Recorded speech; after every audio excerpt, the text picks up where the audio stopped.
My name is Kristine, and in this video tutorial, I'm going to guide you through the simple way of how to subtract numbers in Microsoft Excel. Here's how you do it.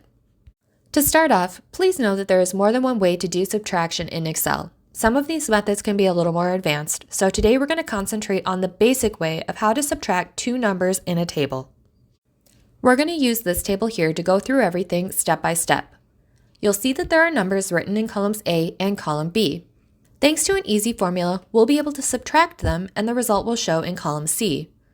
First, you're going to click on the cell you want to display your result in.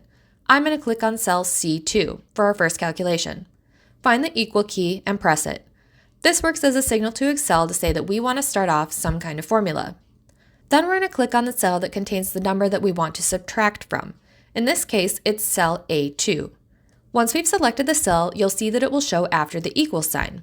Next, we're going to want to add the mathematical symbol for the operation we want to carry out. Since we're going to be subtracting two numbers, we're going to click on the minus sign.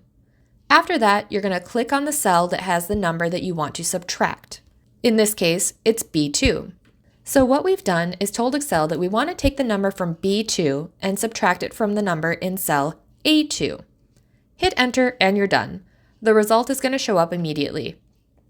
You can use similar steps to add, multiply, and divide in Excel. Check out some separate tutorials for how to do these calculations in more detail. Here's another helpful hint. If you'd like to do the same calculation on the rows listed below, just click on the cell containing the current formula we just made, which is in cell C2. Hover over the bottom right corner of the cell until you see your mouse change to a cross symbol. Then, left-click on your mouse and drag the formula down to the rest of the rows, and unclick your mouse. Voila! Awesome job! You've officially managed to subtract the numbers in all of the rows. If you found this video helpful, please like and subscribe.